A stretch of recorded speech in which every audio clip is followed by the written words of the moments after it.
नमस्ते दोस्तों। कक्षा 10 यूपी बोर्ड के एग्ज़ाम के लिए बहुत महत्वपूर्ण प्रश्न सभी हैं और वीडियो को लास्ट तक ज़रूर देखें। और आप वीडियो पहली बार देख रहे हैं तो चैनल को सब्सक्राइब करें। आपका पहला प्रश्न है, कौन सा शब्द सर्वनाम है? ऑप्शन ए दिया है मोहन, बगीचा, तुम, सच्चा। तो ऑप्शन आपका जो है सी सही हो जाएगा। तुम क्या है? सर्वनाम है। सर्वनाम जो है तुम है। ऑप्शन आपका सी सही हो जाएगा। अगला प्रश्न आपका दूसरा है, पद्य पढ़ते समय आने वाले विराम को क्या कहते हैं? पद्य पढ़ते समय आने वाले विराम को क्या कहते हैं? मात्रा, गति, लय, यति। तो ऑप्शन आपका डी सही हो जाएगा, यति कहते हैं। अगला प्रश्न आपका है, जातिवाचक संज्ञा शब्द है। जातिवाचक संज्ञा शब्द है शिक्षक, सुंदरता, बचपन, कोमल। तो ऑप्शन आपका ए सही हो जाएगा, शिक्षक। शिक्षक क्या है? जातिवाचक संज्ञा शब्द है और यह परीक्षा में पूछा भी गया है। अगला प्रश्न आपका है, सूरज निकला और चारों ओर प्रकाश फैल गया। यह किस प्रकार का वाक्य है? सरल वाक्य, संयुक्त वाक्य। तो ऑप्शन आपका बी सही हो जाएगा, संयुक्त वाक्य है। यह भी प्रश्न जो है पूछे गए हैं। आपका अगला प्रश्न है, विकारी पद के कितने भेद होते हैं? विकारी पद के कुल कितने भेद होते हैं? 3, 6, 8, 4। तो ऑप्शन डी सही हो जाएगा, 4 भेद होते हैं। विकारी पद के कुल 4 भेद होते हैं। बहुत इंपॉर्टेंट प्रश्न है, एग्जाम में पूछे गए हैं। अगला प्रश्न आपका है, कर्मवाच्य में किसकी प्रधानता होती है? कर्मवाच्य में किसकी प्रधानता होती है? तो कर्म की। ऑप्शन सी सही हो जाएगा आपका। यह सभी प्रश्न जो है बोर्ड एग्जाम में पूछे गए हैं और 2026 के लिए बहुत महत्वपूर्ण है। आपका अगला प्रश्न है, जिस वाक्य से आश्चर्य, दुख या सुख का बोध हो उस वाक्य को क्या कहते हैं?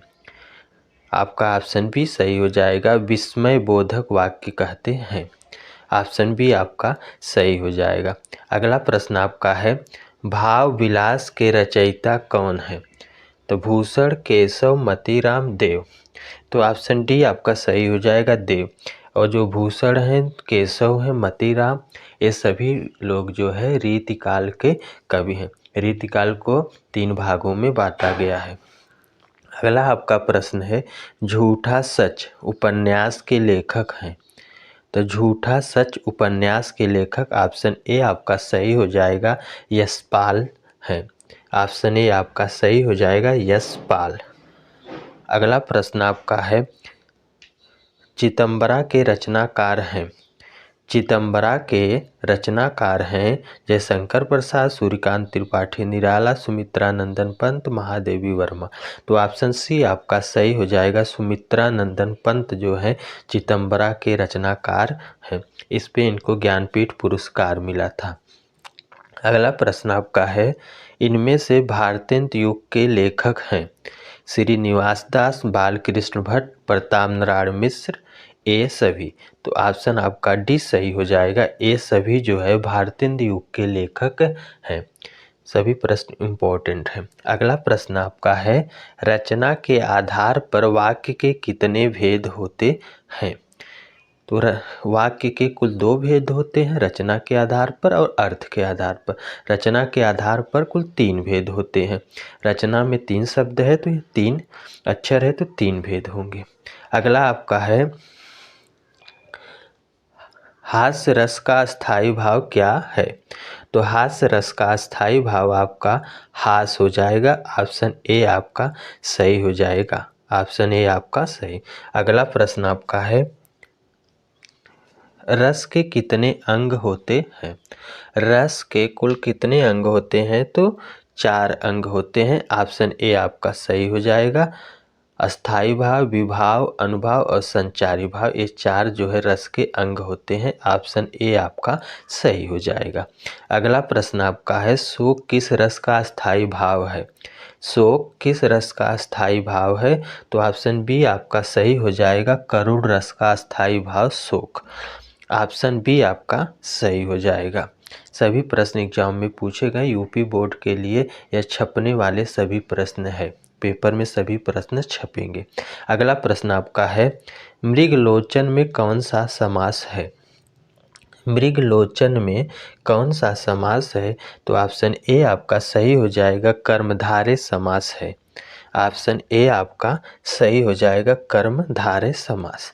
अगला प्रश्न आपका है, ध्रुव स्वामिनी नाटक के लेखक हैं।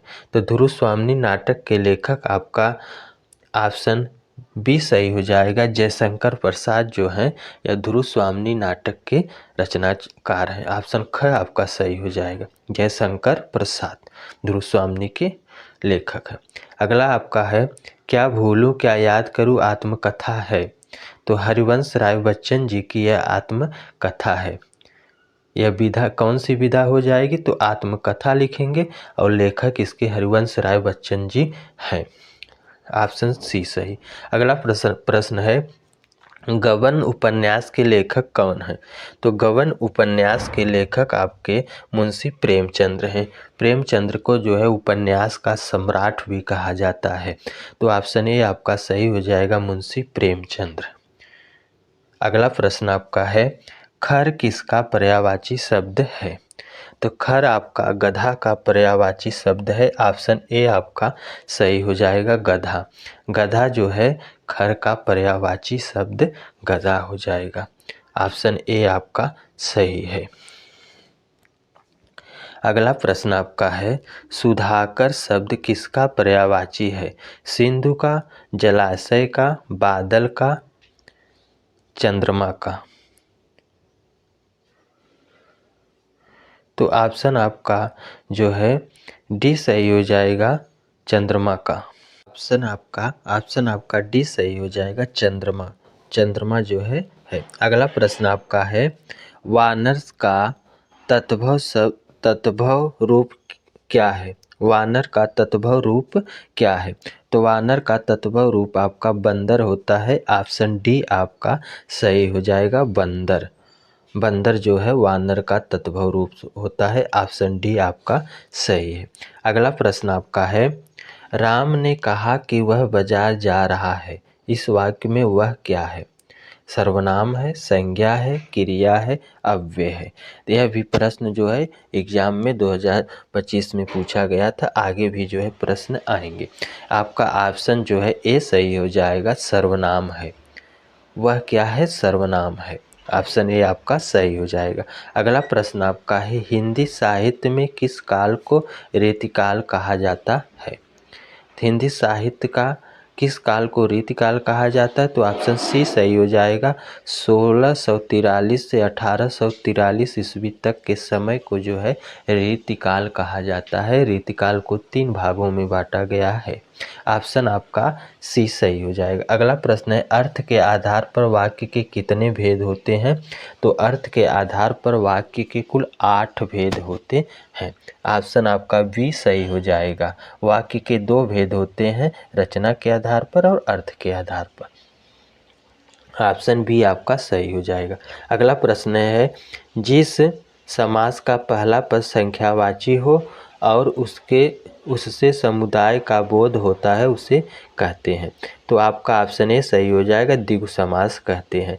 कोई भी समास है जो उसका पहला पद अगर संख्यावाची होता है अर्थात संख्या से शुरू होता है तो उसको हम जो है द्विगु समास कहते हैं। यह वीडियो आपको कैसा लगा कमेंट करें। जय हिंद दोस्तों।